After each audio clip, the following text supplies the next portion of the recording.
साहेब, या राष्ट्रीय सहकार सप्ताहाच्या निमित्तानं फेडरेशनच्या मॅपकॉच पेजवर आपलं समस्त पतसंस्था चळवळीच्या वतीने खूप खूप स्वागत आहे. आपण वेळ काढल्यात त्याबद्दल सुरुवातीलाच मी आपली खूप खूप आभारी आहे. आपलं पुन्हा एकदा स्वागत करून आपण मार्गदर्शन करावं, कारण साहेब विषय एक असा होता, ठेवीच्या संदर्भात होता आणि दुसरा महत्वाचा होता की परवा जे मुंबईमध्ये गडकरी साहेबांनी जे वक्तव्य केलं की पतसंस्थांचं गुंतवणूक राष्ट्रीय किंवा वेगवेगळ्या योजनांमध्ये कशी करता येईल यावरही आपण थोडीशी मार्गदर्शन करावं. आणि आता एक सूचना आली आहे साहेब, आताच बाबासाहेब पुरंदर यांचं निधन झालंय, तर आपण श्रद्धांजली त्यांना वाहूया. समस्त महाराष्ट्राला शिवाजी महाराजांची ओळख करून देणं, त्यांचं चरित्र पोवाड्यातून आणि त्यांचा जाणता राजा हे प्रसिद्ध महानाट्यातून त्यांनी करून दिलेली आहे. वयाची 100वी त्यांनी पार केली आहे. आपण समस्त पतसंस्था चळवळीच्या वतीने त्यांना 1 मिनिटाची श्रद्धांजली, काही सेकंदाची श्रद्धांजली अर्पित करून सुरू करू.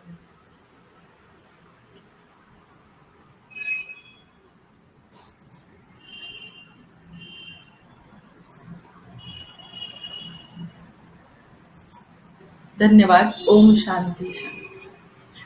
साहेब, आपण मार्गदर्शनाला सुरुवात करावी. सर्वांना माझा नमस्कार. फेडरेशनचे श्री काकासाहेब, त्याचप्रमाणे त्यांचे सगळे सहकारी पदाधिकारी, लवंडे मॅडम, आमचे मिलिंद सोगले, त्याचप्रमाणे आपण सगळ्या पतसंस्थांचे पदाधिकारी, अध्यक्ष, सदस्य, अधिकारी, कर्मचारी आणि या एकंदर व्यवस्थेवर आस्था ठेवणारे सर्व हितचिंतक, सर्वांना पहिल्यांदा जय सहकार म्हणूया. आपला हा राष्ट्रीय सहकार सप्ताह 14 तारखेपासून 20 तारखेपर्यंत साजरा करण्यासंबंधीचे आपण हा साजरा करत आहोत. कारण या विषयाबद्दलची जनजागृती व्हावी, या विषयातल्या विविध अंगांची ओळख व्हावी, त्याच्यामधले चांगले जे मुद्दे आहेत ते लोकांच्या समोर यावेत, लोकांचा पुढच्या काळामध्ये सहभाग या व्यवस्थेमध्ये चांगल्या प्रकारचा व्हावा आणि या माध्यमातून आपण आतापर्यंत जवळपास 100 वर्षापेक्षा जास्त कालावधीमध्ये आपण जी वाटचाल केलेली आहे, या वाटचालीचा खऱ्या अर्थानं आपल्याला त्या ठिकाणी पुढे नेण्यासाठी, वृद्धिंगत करण्यासाठी प्रेरणा मिळावी.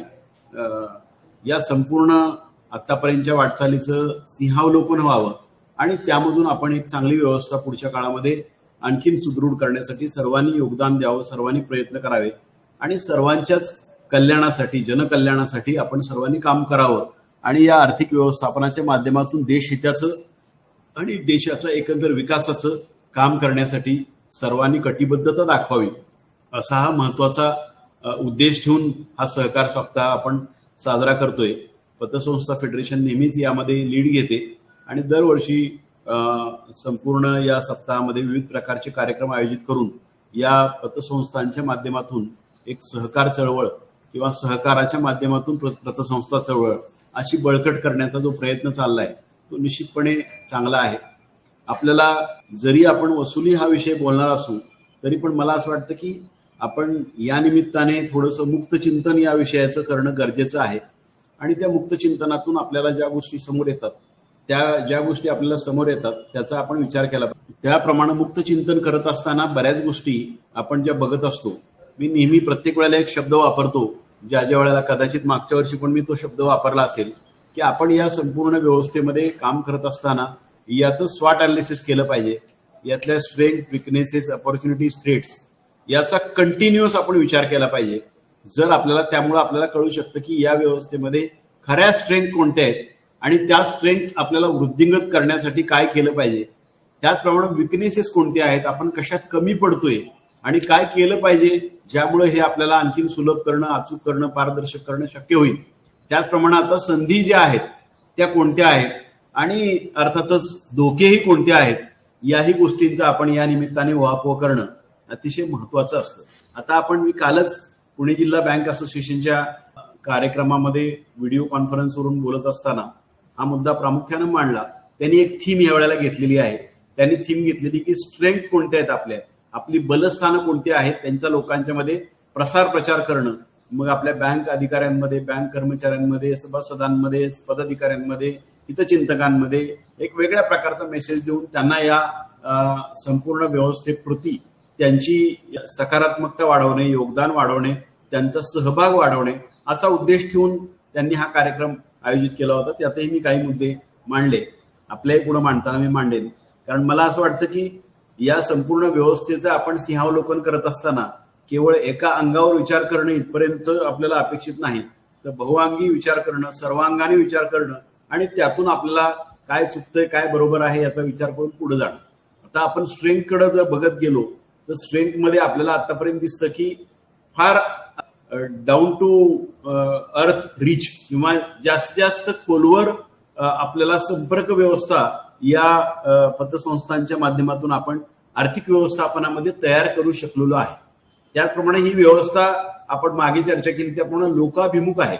त्यामुळे लोकांच्या या व्यवस्थेवरचा आस्था आणि विश्वास जर वाढवायचा असेल तर आपल्याला काम करण्यासाठी काय केलं पाहिजे हे आपले बलस्थानं मजबूत करण्यासाठीचे उपाय आहे.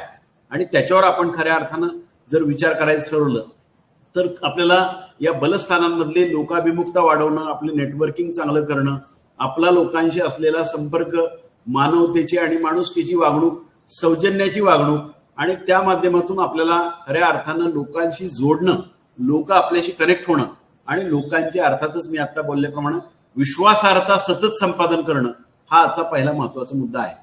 कारण अनेक गोष्टी आपल्या सगळ्या व्यवस्थेमध्ये चांगल्या घडत असतात, परंतु एखादी जरी विचित्र चुकीची गोष्ट घडली तरी या व्यवस्थेला गालबोट लागायला वेळ लागत नाही आणि मग लोकांच्या दृष्टिकोनामध्ये बदल व्हायलाही वेळ लागत नाही. त्यामुळे आपल्याला या बाबतीमध्ये अत्यंत सावधपणे पुढच्या काळामध्ये काम करणं आवश्यक आहे. आणि त्यामध्ये मला असं वाटतं की विश्वासार्हता जर जपायची असेल संस्थेची आणि विश्वासार्हता वाढवायची असेल, वृद्धिंगत करायची असेल तर काय केलं पाहिजे याच्यावर आपण थोडासा विचार करण्याची गरज आहे. त्यासाठी आपण जर या व्यवस्थेची 100 वर्षापेक्षा जास्त असलेली वाटचाल विचारात घेतली तर आपल्या असं लक्षात येईल की या वाटचालीमध्ये मूल्य व्यवस्थेला खूप महत्व दिलं गेलं. विना सहकार नाही उद्धार जेव्हा म्हणत होतो त्याच वेळेला एकमेका सहाय्य करू अवघे धरू सुपंथ म्हणत होतो. अवघे धरू सुपंथला माझ्या दृष्टीने फार अर्थ आहे. कारण ही अवघे धरू सुपंथ जे आहे ते किती चांगल्या पद्धतीने आपण करतो आणि कशा पद्धतीने पुढे जातो याला मला वाटतं फार महत्व आहे.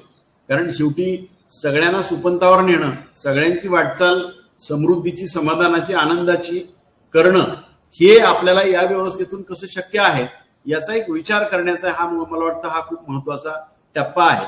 आणि त्याला अनुसरून आपण हा विचार केला पाहिजे की आपल्या मूल्य व्यवस्थेमध्ये आता खरोखरच आपल्या ज्या गोष्टी आपल्याला योगदान म्हणून द्यायच्यात त्या आपण देतोय का, त्या पद्धतीने व्यवस्था आज चालल्यात का, त्यामध्ये निश्चितपणे काय त्रुटी येत आहेत, दोष येत आहेत, ह्या सगळ्या गोष्टी जर आपण बघायला लागलो तर आपल्याला लक्षात येईल की आपल्याला मूल्य व्यवस्थेमध्ये काही प्रमाणात का होईना घसरण झाल्याचं तुम्हाला दिसून येतं.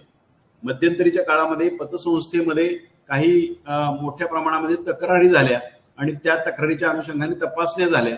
मग त्यामध्ये काही संस्था अडचणीत आल्याचं आपल्या निदर्शनास आलं. शासनाने त्या व्यवस्था मजबूत करण्यासाठी काही आर्थिक सहकार्य करण्याचा प्रयत्न केला. हे जरी खरं असलं आणि ही जरी स्थित्यंतर खालीवर होणारी जरी असली तरी परंतु आज आपल्याला ज्या गोष्टी चुकल्यात त्या आपण कशा दुरुस्त करू, ज्या गोष्टी आपल्याला मागच्या काळात चांगल्या होत्या ज्या आपण कंटिन्यू करू शकलो नाही त्या कशा कंटिन्यू करू शकू याचा विचार मला वाटतं खूप मनापासून करण्याची आज मोठी गरज आहे. आणि त्यासाठी या क्षेत्रावर आस्था असणारे, प्रेम असणारे, या क्षेत्रावर निष्ठा असणारे जेवढे सगळे घटक आहेत त्या सगळ्यांनी त्यांचं एकत्र येऊन योगदान देणं ही काळाची गरज आहे. आणि त्यासाठी सगळ्यात महत्वाचं लीड हे माझ्या दृष्टीने तरी संस्थांच्या पदाधिकाऱ्यांनी घेणं गरजेचं आहे. पदाधिकाऱ्यांनी एवढ्यासाठी गरजेचं आहे की तुमच्यावर आज लोकांनी विश्वास आहे, तुम्हाला या व्यवस्थेमधली माहिती आहे, तुम्ही सहकारामध्ये एवढे वर्ष काम करत आहात, तुमच्याकडे ज्ञान आहे, अनुभव आहे, कौशल्य आहे, या सगळ्याचा एकत्रित वापर करून ही व्यवस्था मूल्य व्यवस्थित जोड देऊन कशी बळकट करता येईल, आधुनिक तंत्रज्ञानाला ची जोड देऊन कशी बळकट करता येईल याकडे बघण्याची आपल्याला गरज आहे. अर्थात यामध्ये जसं पदाधिकाऱ्यांचं महत्वाचं काम आहे तसे शासकीय यंत्रणेचं सुद्धा महत्वाचं काम आहे. शासकीय यंत्रणेला सुद्धा आज पुढच्या काळामध्ये जी पावलं पडतायत, ज्या गरजा आहेत त्याचा विचार करून पुढे जाण्याची गरज आहे. आणि त्यामुळं हे एकत्रित विचारमंथन आणि चर्चा करून आपल्याला एकत्रित जे पुढे जायचंय याला एक वेगळा अर्थ आहे.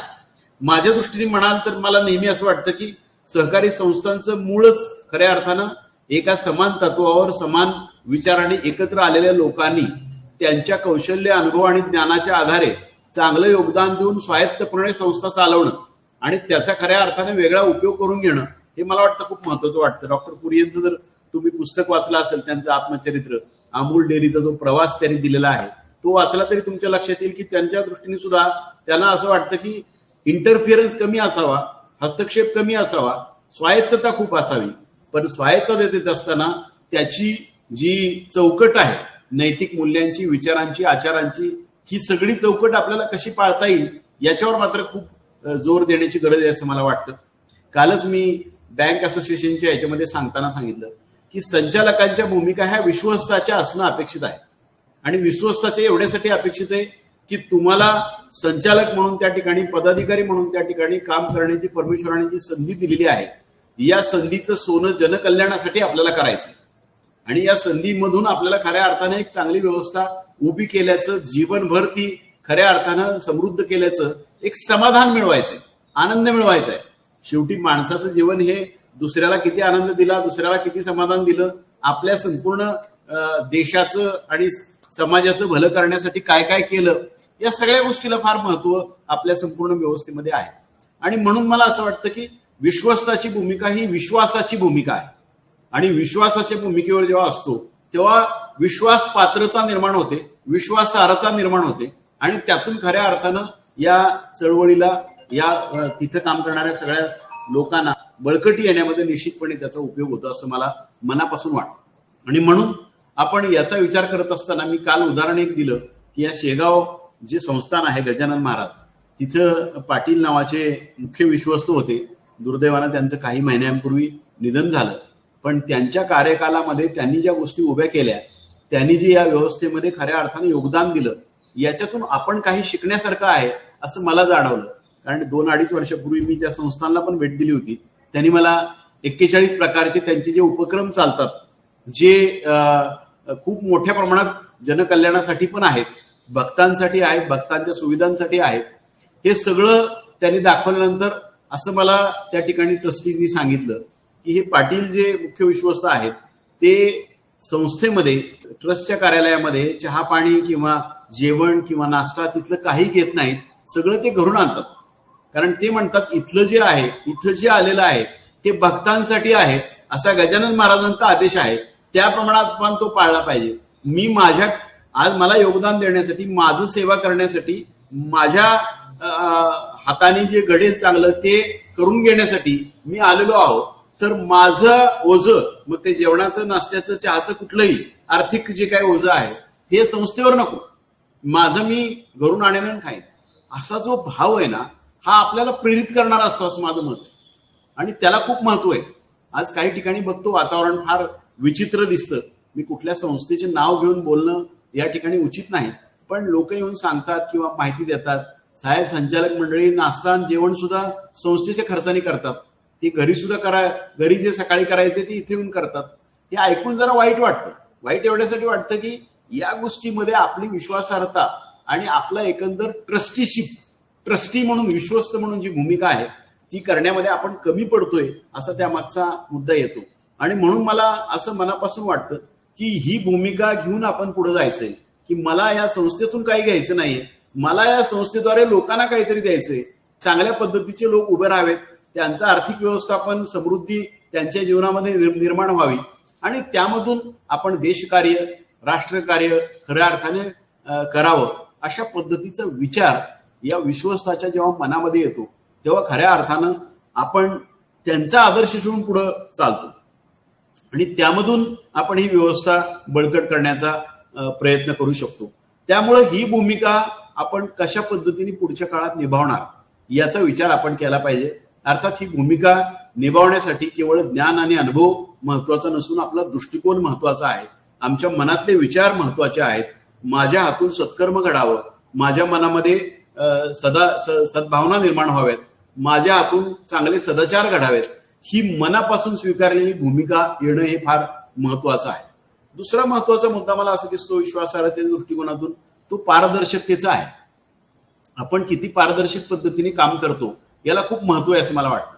आज आपण त्या ठिकाणी मला सांगताना सांगितलं की कोविड नंतरची कर्ज वसुली या विषयावर, पण मला असं वाटतं की हा कोविड नंतरची कर्ज वसुली हा मर्यादित विषय न बोलता आपण त्याला अनुसरून बाकीचे मुद्दे सुद्धा डिस्कस केले पाहिजेत, बोलले पाहिजेत. म्हणून मी हा मुद्दा म्हणून मांडतोय की आपल्याला या संपूर्ण व्यवस्थेमध्ये काम करत असताना पुढचं जे वातावरण आहे ते चांगल्या पद्धतीने ठेवायला काय केलं पाहिजे. मी मध्यंतरी सकाळच्या कॉन्क्लेव्हच्या कार्यक्रमामध्ये बोलताना म्हणालो की चांगली गोष्ट आहे की तुम्ही तुमच्या कर्जदारांना कर्ज देऊन मोठ्या प्रमाणामध्ये समृद्ध करण्याचा, त्यांच्या पायावर उभं करण्याचा, त्यांच्या अडचणीच्या वेळी मदत करण्याचा जाणीवपूर्वक प्रयत्न केलाय. काही फिल्म पण त्यावेळेला दाखवल्या गेल्या. तर त्या कार्यक्रमामध्ये आव्हानं म्हणून जेव्हा चर्चा होत होती तेव्हा बरीचशी आव्हानं म्हणजे शासनाकडे असलेल्या प्रलंबित मागण्या किंवा शासनाकडे करण्यात येत असलेल्या मागण्या ही आव्हानं आपण समजत होतो. मला असं वाटतं की ही आव्हानं वेगळी आहेत. आव्हानं खूप कठीण असतात, जे आपल्याला अचीव्ह करण्यासाठी खूप काही वेगळं करावं लागतं. त्यातला हा आव्हानाचा मुद्दा मी सांगण्याचा आता या ठिकाणी प्रयत्न करणार आहे. कारण त्या ठिकाणी आपण सांगण्याचा प्रयत्न केला की 101चे दाखले खूप पेंडिंग राहतात आणि त्याला प्रणाली लवकर केली पाहिजे, विकसित झाली पाहिजे.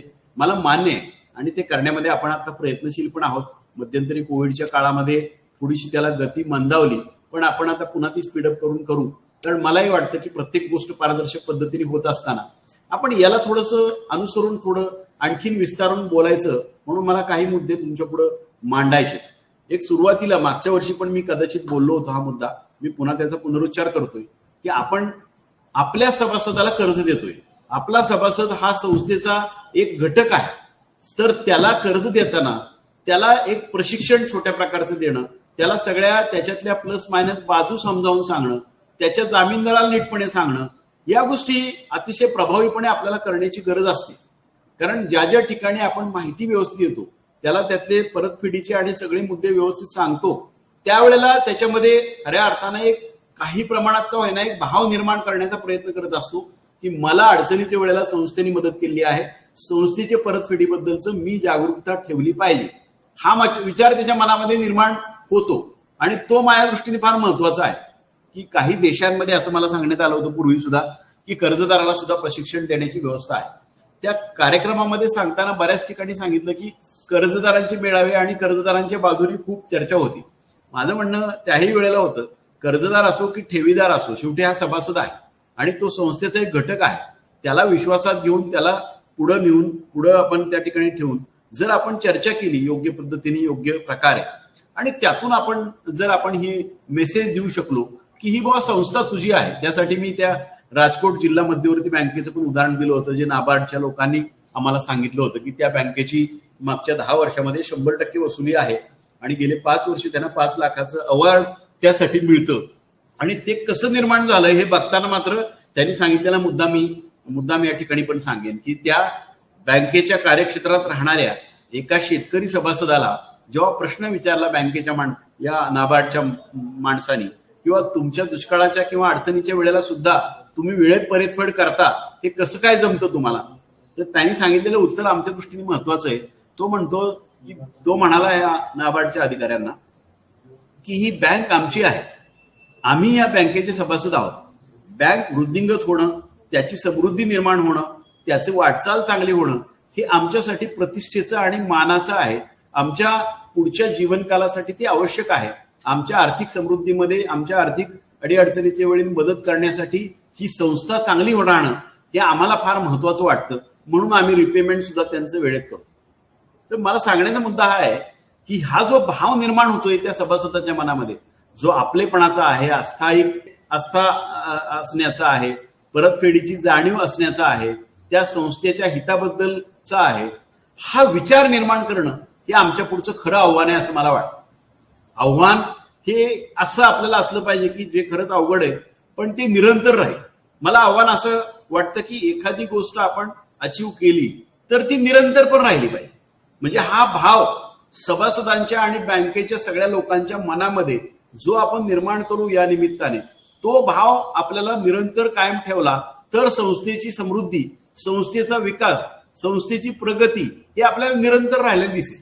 कारण शेवटी व्यक्तिसापेक्ष संस्था व्हाव्यात असं मला अजिबात वाटत नाही. मला नेहमी वाटतं संस्थात्मक बदल व्हायला पाहिजे, संस्थात्मक प्रगती व्हायला पाहिजे. जी तिथल्या प्रत्येक घटकांनी आत्मसात केलेली आहे. जो तिथला प्रत्येक घटक, मग तो सभासद असो, पदाधिकारी असो, बँकेचा अधिकारी असो, कर्मचारी असो, सगळ्यांनी आत्मसात केलेली आहे. सगळे आत्मप्रगत झालेले आहेत आणि त्या विचाराने, त्या भावनेने आज त्या संस्थेचं काम ते मनापासून करतायत. मला काही क्लिप त्या ठिकाणी संस्थेच्या दाखवल्या की ते घरी जाऊन सुद्धा सेवा पतसंस्थांचे कर्मचारी अधिकारी त्या ठिकाणी देतात, आपलेपणाचा भाव निर्माण करतात. एक चांगली स्टेप आहे की ज्यामुळं लोकांच्या मध्ये नेटवर्किंग करणं, लोकांना आपलेपणा निर्माण होण्यासाठी प्रयत्न करणं, याचा भाग म्हणून हा एक चांगला प्रयत्न आहे. पण माझं व्यक्तिगत मत सतत हाच राहील की आव्हान हे असं असलं पाहिजे की त्याच्या मनामध्ये संस्थेच्या सर्वांगीण विकासाचा भाव असणं आणि त्यामुळं त्याला परतफेड करण्यासाठी स्वतःहून त्याची तयारी असणं, स्वतःहून त्यांनी पुढे येणं आणि हा पद्धतीचं वातावरण जवळपास 100% लोकांमध्ये येणं ही आमच्या दृष्टिकोनातून खरं आव्हान आहे. कारण शेवटी 101चा दाखला घेणं हे सक्तीची उपाययोजना करण्याचा मुद्दा आहे. आपल्या सभासदांवर आपल्याला सक्ती करावी लागणं हे काय फार चांगली गोष्ट आहे असं मला वाटत नाही. आपल्या सभासदांवर सक्ती करायला आपल्याला लागायलाच नको, कारण त्या सभासदालाच वाटणार की ही संस्था माझी आहे, त्यामुळे मी संस्थेसाठी काम केलं पाहिजे, मी संस्थेचं हित बघितलं पाहिजे. त्यामुळं आव्हान हे आपण स्वीकारायला पाहिजे. या सहकार सप्ताहाच्या अनुषंगाने विचार करत असताना अशा आव्हानाचा आपण निश्चितपणे साधक बाधक पद्धतीने आपापल्या संस्थांमध्ये विचार केला पाहिजे. फेडरेशननी सुद्धा हा विचार कसा पुढे नेता येईल, कशा पुढे ते वृद्धिंगत करता येईल याच्या संबंधी कार्य करत राहणं आवश्यक आहे.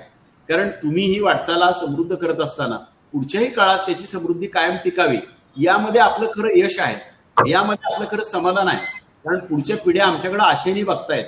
त्या पुढच्या पिढ्यांना आपल्याला आदर्श देताना चांगल्या व्यवस्थांचा, चांगल्या कर्मांचा, चांगल्या आचारांचा, विचारांचा जर आपण आदर्श त्यांना दिला तर खऱ्या अर्थानं तिथे आपल्याला एक चांगलं काहीतरी निर्माण करून आपण पुढे गेलो असं होऊ शकतं.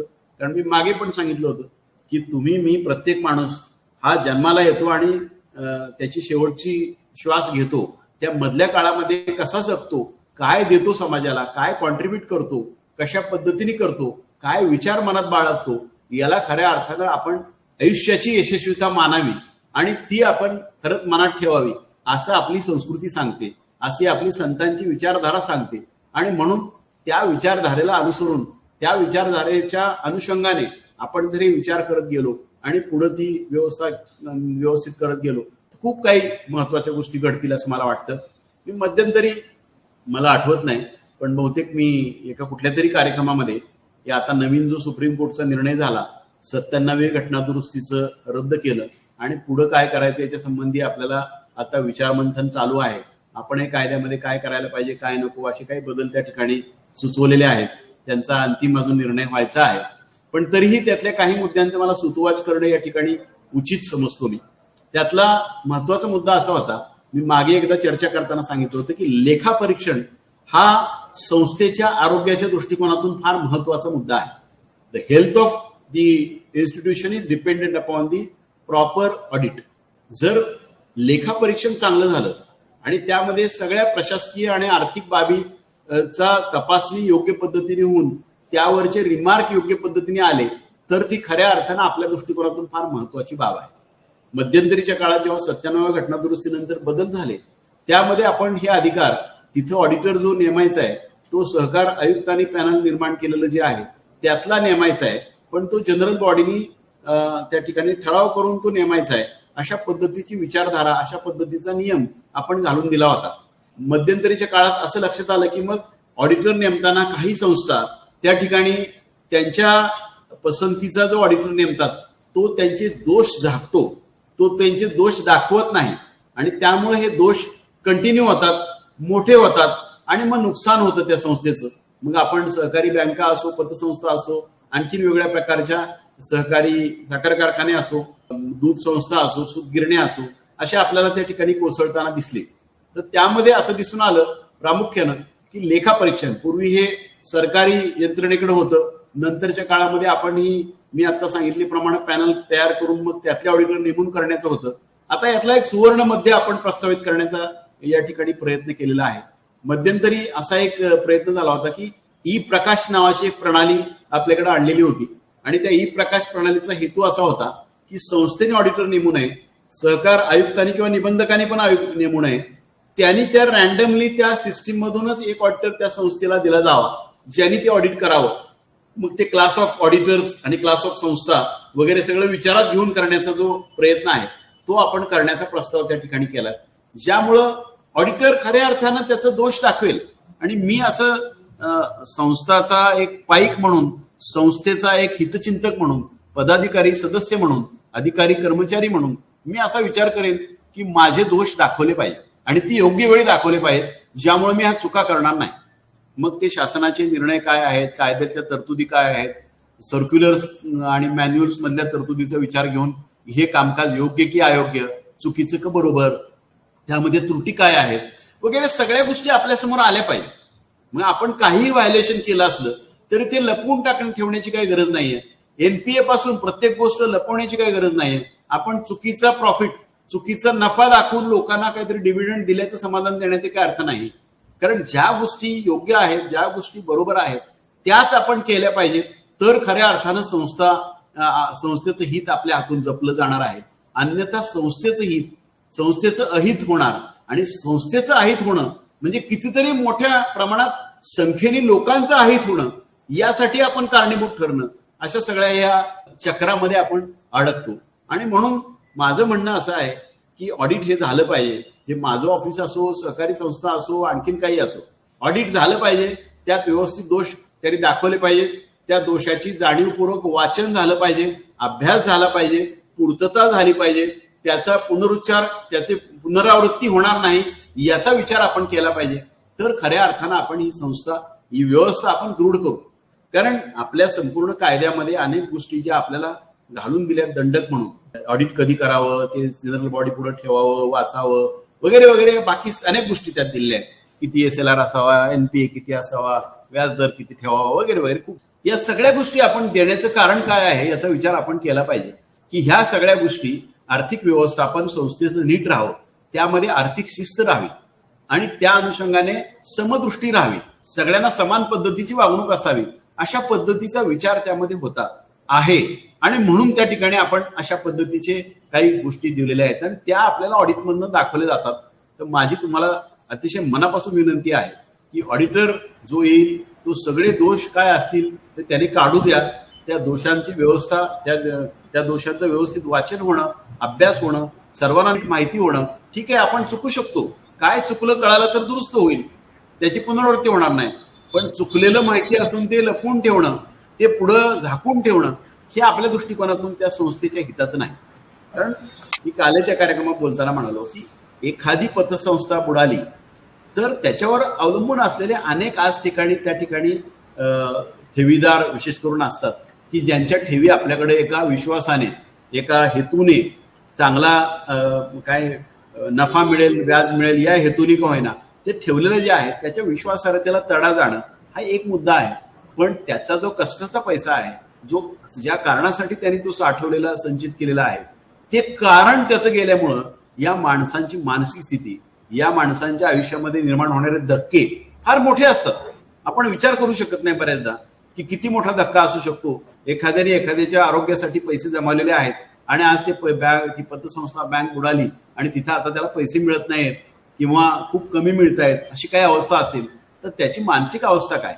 शेवटी मी नेहमी सांगतो की लोकांच्या जीवनामध्ये आम्ही जितकं दुःख निर्माण करू, जितका त्रास निर्माण करू, तितकं आपल्याला त्यांचा सगळ्यांचा तळतळाट सहन करावा लागतो, असं माझं मत आहे.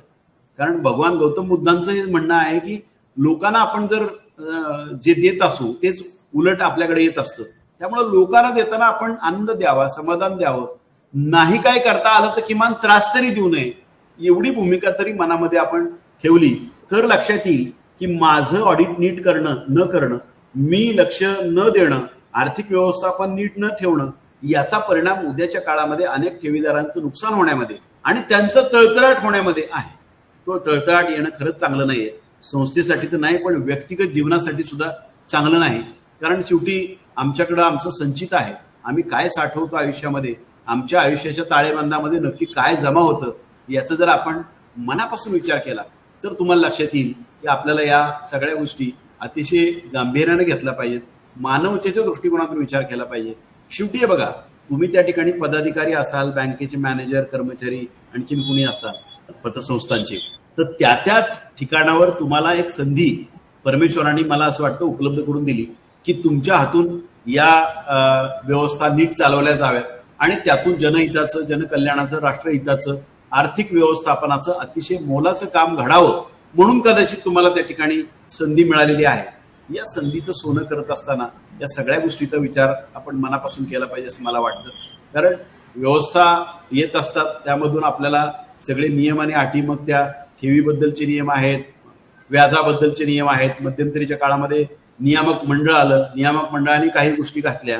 नियामक मंडळाच्या बैठकांमध्ये ह्याच्यावर काही वेळेला बऱ्याचदा चर्चा होते की व्याजाचे महत्तम दर किती असावेत कर्जावर किंवा ठेवीवर, कशा प्रकारे SLR मेंटेन करावा वगैरे वगैरे सगळ्या गोष्टी.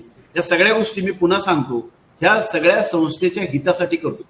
आणि आपल्याला नेहमी असं वाटतं की मी मगाशी बोललो की तुम्ही सभासदांमध्ये समानतेची भावना निर्माण करायची असेल, समदृष्टी ठेवायची असेल, तर आपल्याला काही गोष्टींचा विचार केला पाहिजे. आमच्याकडे अनेक खातेदार, कर्जदार विशेष करून, चुकीच्या बरोबर त्यात मी पडत नाही, पण एक तक्रार नेहमी सांगतात की आम्हाला आमचं कर्ज खातं दाखवलं जात नाहीये, त्याच्यावर व्याज किती झालं, कसं आलं हे कोणी सांगत नाहीये, नीट माहिती नीट मिळत नाहीये. मला तर एकाच पतसंस्थेच्या बाबतीमध्ये मी खातेदारांना आणि संस्थांना बोलवून शेवटी तो समेट घडवण्याची त्या ठिकाणी पाळी आली. असं होता कामा नये. आम्ही हस्तक्षेप करावा आणि तुम्ही करावं असं अजिबात नकोय. तुमच्या लेवल, तुमच्या स्तरावरच संस्था म्हणून त्या गोष्टी लोकांना, शेवटी मी मगाशी म्हणालो सभासद हा तुमचा, कर्जदार हा तुमचा सभासद आहे, त्याला त्या ठिकाणी पारदर्शक पद्धतीने तुम्ही जर सगळ्या गोष्टी दाखवल्या, सगळा हिशोब नीट दाखवला तर उपयोग होऊ शकतो. OTS ची योजना असेल, OTS ची योजना आपण म्हणतो एक धोरण म्हणून करा. नुसते एका व्यक्तीच्या हितासाठी किंवा अहितासाठी तुम्ही करू नका, कारण त्यांनी मग त्रास होतो, त्यांनी त्या माणसाचं हित किंवा अहित जपलं जातं, परंतु संस्थेचं हित आणि अहित अडचणीत येतं, सर्वसाधारण सभासदांचं हित आणि अहित अडचणीत येतं. आणि म्हणून आपण अशा योजना ज्यावेळेला राबवतो त्यावेळेला सर्वसाधारण सभेला सुद्धा कॉन्फिडन्समध्ये घ्यावं, योग्य पद्धतीने सगळी माहिती द्यावी, सर्वांसाठी पारदर्शक पद्धतीने योजना राबवावी आणि त्यातून आपण आपली आर्थिक व्यवस्थापन बळकट करण्याचा, मजबूत करण्याचा, समृद्ध करण्याचा जरूर प्रयत्न करावा.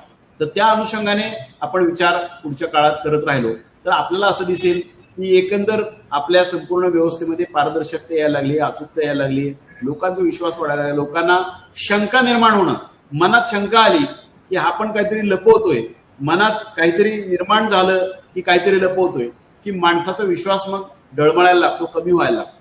अर्थात हे सगळं करत असताना मी परवाच एका मुलाखतीत बोलताना पण सांगितलं की चांगल्या संचालकांना, चांगल्या पदाधिकाऱ्यांना सुद्धा प्रोत्साहन दिलं पाहिजे, त्यांना सपोर्ट केलं गेलं पाहिजे आणि सर्वसाधारण सभासदांनी सुद्धा हा विचार केला पाहिजे. आपलं चांगलं हित बघणारे जे तज्ज्ञ मंडळी आहेत, ज्यांना ज्ञान आहे, अनुभव आहे, कौशल्य आहे, दृष्टिकोन आहे, चांगली व्यवस्था पाहण्याचं त्यांच्या मनामध्ये आहे, अशा लोकांना सुद्धा सपोर्ट होणं गरजेचं आहे. आणि काही वेळेला अर्थात हे सगळं करत असताना निष्कारण विरोधाचा सुद्धा सामना करण्याची पाळी निर्माण होते. मग अडथळा निर्माण करणारे विसोबा सारखे लोक जे ज्ञानेश्वराच्या जीवनामध्ये होते, असे काही लोकही भेटतात, त्यांनाही बाजूला सारून किंवा त्यांनाही दूर सारून, त्यांनाही समाधान करून आपल्याला कदाचित पुढे जाण्याची पाळी येते. पण हे सगळे पैलू आपल्याला काही अनपेक्षित नसतात, कारण आतापर्यंतच्या कोणत्याही संस्थेचा, अगदी अमूल डेअरीचा जरी तुम्ही इतिहास वाचला किंवा प्रवरा साखर कारखान्याचा पूर्वीचा इतिहास वाचला किंवा पूर्वीच्या ज्या संस्था मोठ्या 100 वर्ष झाले त्यांचा सगळ्यांचा इतिहास वाचला तर तुम्हाला दिसेल की काही टप्प्यांवर, काही कालावधीमध्ये त्यांच्यासाठी सुद्धा फार मोठा विरोध होता, अजूनही कदाचित असू शकतो.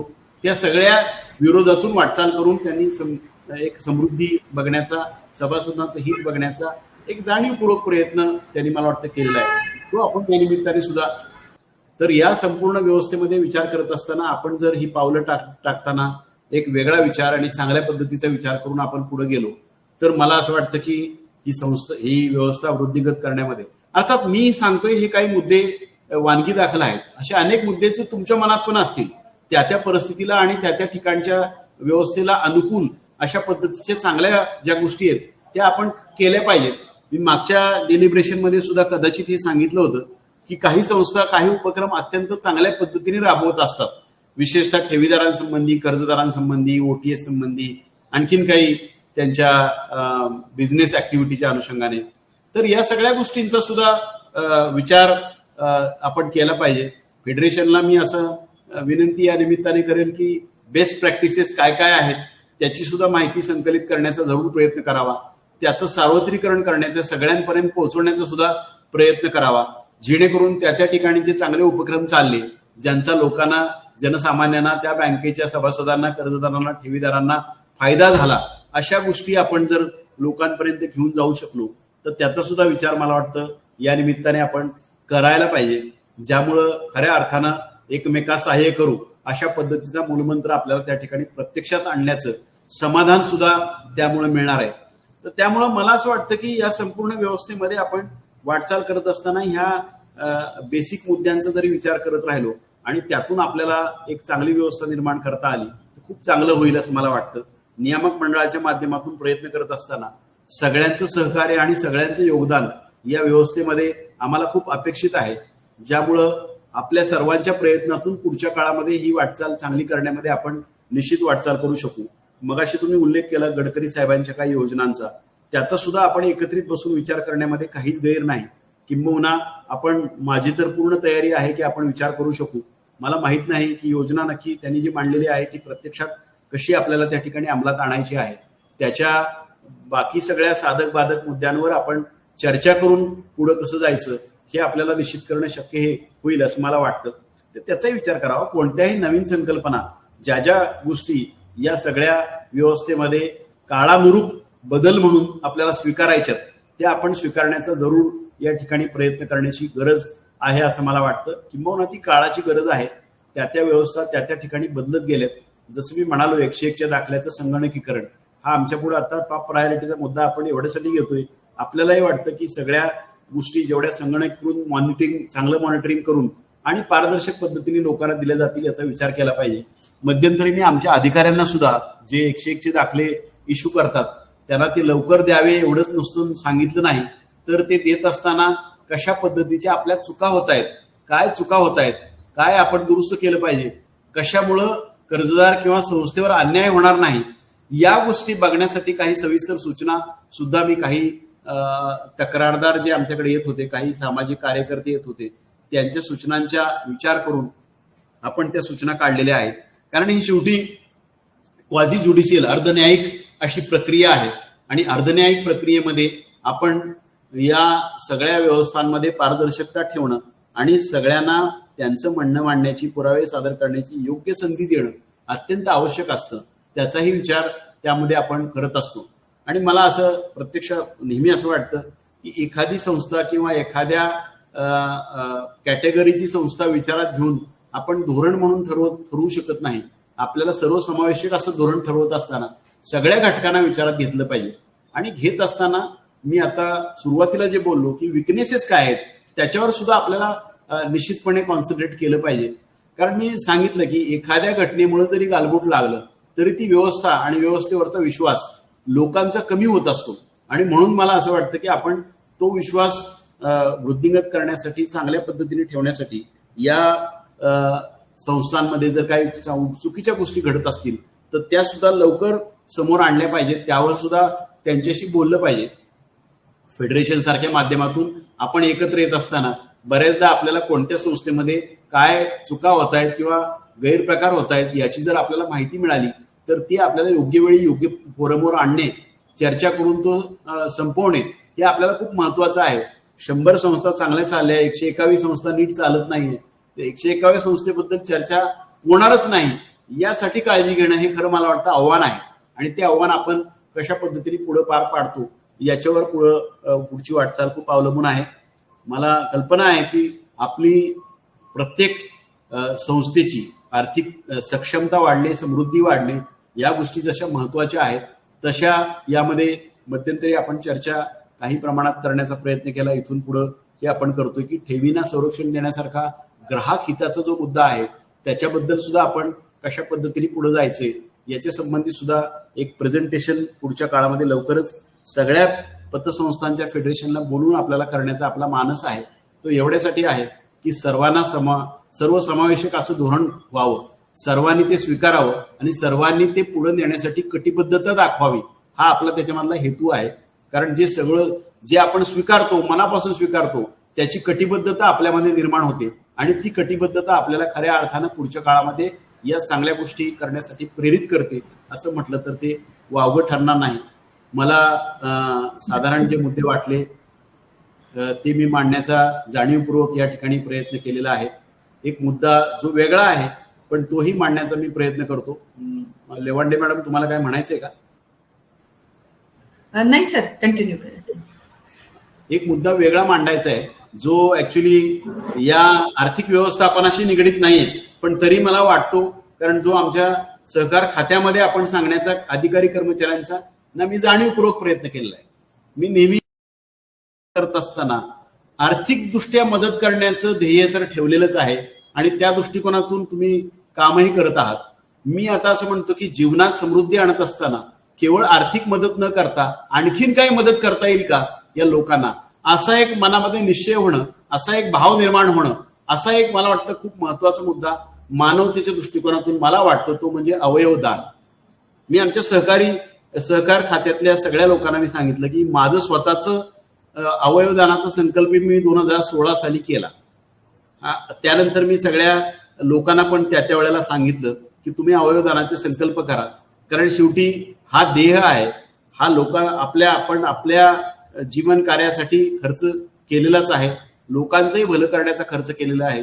परंतु पुढच्या काळात हे जीवन संपल्यानंतर सुद्धा या देहाची माती होण्यापूर्वी या देहाचा कुठलाही अवयव जर एखाद्या व्यक्तीच्या जीवनामध्ये प्रकाश आणि समृद्धी निर्माण करण्यासाठी उपयोगी पडणार असेल तर त्याचा आपण विचार का करू नये, असा माझा त्या मागचा दृष्टिकोन आणि मुद्दा आहे. त्याचा विचार जरूर आपण या ठिकाणी करावा. मी असं आवाहन करेन की तुमच्या असं उद्या का मला एक असं मनातला मुद्दा वाटतो, मी तो सांगण्याचा प्रयत्न करतोय की कदाचित आपल्याला असं अभिमानाने असा बोर्ड त्या संस्थेवर लावता येईल की या संस्थेतल्या सगळ्या पदाधिकारी, अधिकारी, कर्मचारी आणि शक्य असेल तर सभासदांनी त्यांच्या अवयवदानाचा संकल्प केला आहे याचा आम्हाला अभिमान आहे. अशा पद्धतीचा बोर्ड त्या ठिकाणी असेल आणि खरंच जर सगळ्यांचे संकल्प झाले तर आमची जीवन कार्य जेव्हा केव्हा संपेल त्यावेळेला या गोष्टी उपयोगात आल्या याचं एक वेगळं समाधान, एक वेगळा आदर्श, एक वेगळी व्यवस्था आमच्या या संपूर्ण पतसंस्थांच्या माध्यमातून सुद्धा आली होती, याचं एक वेगळेपण त्यातून दिसू शकतं असं मला वाटतं. आणि त्याचा आपण किती उपयोग कराल, कारण आर्थिक मदत करणारी पतसंस्था असंच नसून जीवन समृद्ध करण्यासाठी जीवनाची वाटचाल समृद्ध करणारी पतसंस्था अशा पद्धतीचं आपल्याला त्या ठिकाणी लौकिक स्वतःसाठी आहे. अर्थात मी असं नेहमी म्हणतो की कुणीतरी चांगलं म्हणावं म्हणून आपण नाही करत, आपल्याला वाटतं की आपण जनकल्याणाचं एक वेगळं चांगलं काम केल्याचं एक वेगळं समाधान आपल्यामध्ये आहे. आणि मी असं म्हणेन हे अवयवदानाचे संकल्प करत असताना सगळ्यांनी तो मनापासून स्वीकारला तरच करावा, अन्यथा तो आपल्याला काही लादण्याचा संकल्प नाहीये. पण एक आत्मसमाधानाचा मुद्दा आहे की मला स्वतःला तरी वाटतं, म्हणून मी तुमच्या पुढे हा मुद्दा मांडतोय. 2016 साली जो संकल्प केला त्याचं मला अजूनही खूप आत्मिक समाधान आहे आणि मला असं वाटतं ते निरंतर माझ्या आयुष्यामध्ये ते राहील की माझा देह जेव्हा केव्हा दारात पडेल त्यावेळेला त्या ठिकाणी त्याचा अवयवाचा वापर, कुणाचा तरी डोळा असेल, कुणाचं तरी आणखीन काय त्वचा असेल, कुठला अवयव असेल, त्याला तो उपयोगी पडेल आणि त्यामुळं एक वेगळ्या विचारांचा आणि आचारांचा वारसा माझ्या पुढच्या पिढी पुढं कदाचित निर्माण होईल, अशी एक मला एक त्यातून आशा वाटते. अशी आपण प्रत्येकाने जर विचारात केला तर तो फार मोठा एक समृद्धीचा, योगदानाचा आणि एक वेगळेपणाचा तो आदर्श दिसू शकेल असं मला वाटतं. त्यामुळं या बाबत सुद्धा एक सामाजिक जाणीव आणि सामाजिक कर्तव्य म्हणूया या भावनेतून आपण जर विचार केला तो आपल्या संपूर्ण पदाधिकारी आणि प्रशासन आणि सभासदांपर्यंत नेण्याचा प्रयत्न केला तर मला वाटतं आणखी एक वेगळेपण या सहकार सप्ताहाचं 2021 मधल्या आपल्याला दिसून येईल असं मला वाटतं. त्या संपूर्ण गोष्टी, या सगळ्या गोष्टींचा आपण सगळ्या विचार करावा. पुढच्या काळामध्येही आपल्याला एकत्रित काम करताना अनेक मुद्दे जे समोर येतील त्याचा सकारात्मकतेने आणि एक सामूहिक जाणीवेचा विचार करून आपण सर्वांनी योगदान द्यावं असं मी या ठिकाणी पुन्हा एकदा आवाहन करतो. सहकार सप्ताहाच्या निमित्ताने आपण सर्व पदाधिकारी, सदस्य, त्याचप्रमाणे बँकांचे, पतसंस्थांचे अधिकारी, कर्मचारी आणि सर्व हितचिंतक बंधू आणि भगिनी यांना मी शुभेच्छा व्यक्त करतो आणि आपलं सर्वांचं पुढचं आयुष्य समाधानाचं, सुखाचं आणि सहकारातून समृद्धीचं जावं अशी ईश्वरचरणी प्रार्थना करून थांबतो. धन्यवाद. खूप खूप धन्यवाद साहेब. आपण खूप छान मार्गदर्शन केलं, जे संस्था पातळीवर तर खरंच खूप महत्वाचं आहे, पण वैयक्तिक जीवनातही आपलं मार्गदर्शन आम्हाला खरंच खूप महत्वाचं वाटलंय. आणि सगळ्यात महत्वाचं म्हणजे आव्हानांना आपण एकत्रित येऊन तोंड द्यायचंय. आपण जे आता करतोय ते अडचणी सोडवतोय. आव्हानं सहकार विभाग, पतसंस्था, फेडरेशन हे सगळ्यांनीच आपण शोधून येणाऱ्या स्पर्धेच्या काळाला युवकांचा सहभाग सहकारात वाढावा, अशा प्रकारच्या आव्हानांना आपण नक्कीच एकत्रित येऊन मार्ग काढूया आणि त्यांना तोंड देऊया. आपण खूप छान की कर्जदार आणि ठेवीदार यांना प्रशिक्षण मिळावं असं जे आपण मार्गदर्शन केलं, हेही खरंच खूप महत्वाचं आहे. नेपाळमध्ये अशा पद्धतीने प्रशिक्षण दिलं जातं प्रत्येक कर्जदाराला. म्हणजे रादर त्याचा कर्जाचा अर्ज आल्यानंतर प्रशिक्षण घेतल्यानंतरच पुढची प्रोसेस केलेली जाते. त्यामुळे भविष्यात 101 आणि 156चे परिणाम माझ्यावर काय होणार आहेत हेही त्याला अगोदरच कळतं. आणि ठेवी ठेवताना या संस्थेची आर्थिक स्थिती काय आहे, हे व्याजदर जर जास्त असतील तर का दिले जातात आणि कमी असतील तर का दिले जातात, याची माहिती या संस्थांना सभासदांना मिळते. आणि खरंच खूप छान तुम्ही नैतिक जबाबदारीची जाणीव आजच्या या राष्ट्रीय सहकार सप्ताहाच्या निमित्ताने आपण करून दिली. राज्य फेडरेशनच्या या व्यासपीठावरती आपण नेहमीच वेळ दिलेला आहे. सोबले साहेबांनी आज खूप आम्हाला महत्वाचा वेळ याच्यामध्ये दिला. येताना आता या कर्ज आपला जो विषय होता की करोना नंतरची कर्ज वसुली, या दृष्टीने खरंच तुम्ही जी नैतिक जबाबदारी आमची वाढून दिली की फक्त कर्जदार म्हणून त्याच्याकडे बघू नका, तर मानवतेचा संदेश आहे. आणि सहकार खरंच एक असा परमेश्वर आहे की जो कुठल्याही दगडामध्ये देव निर्माण करू शकतो. ही सगळीच जाणीव आपण आम्हाला निर्माण करून दिली आणि ती सतत आम्ही ठेवू. आणि शेवटच्या क्षणात जी तुम्ही मानवतेची एक जाणीव करून दिली की अवयव दानाची, आणि हे जर खरंच सहकार पतसंस्था चळवळीने हातात घेतलं तर हे न भूतो न भविष्यती असंच काम होईल. त्याच्यासाठी फेडरेशनच्या मार्फत आम्हीही त्याची नेहमी जनजागृती करू. मी स्वतः कोमल अवयदान फाउंडेशन मध्ये काम करते, जिने ही चळवळ सुरू केली होती कोमलनी, आणि मीही याच्यामध्ये सहभागी आहे. या निमित्ताने सांगायला खरंच खूप आनंद होतो. सोबले साहेबांचा आणि तुमचं खूप खूप धन्यवाद. सहकारी बंधूंनो, उद्या याच व्यासपीठावरती आपल्या बरोबर निवडणूक आयुक्तालयाचे सचिव माननीय यशवंत गिरी साहेब आपल्याला मार्गदर्शन करणार आहेत. आपण सगळ्यांनी 11:30ला या व्यासपीठावरती उपस्थित राहू. आपल्या समस्त पतसंस्था चळवळीच्या वतीने माननीय आयुक्त साहेबांना आणि सोबले साहेबांना खूप खूप धन्यवाद देत राष्ट्रीय सहकार सप्ताहाच्या दुसऱ्या दिनी आज आपण इथेच थांबतोय. पुन्हा एकदा शुभेच्छा. जय सहकार. जय सहकार.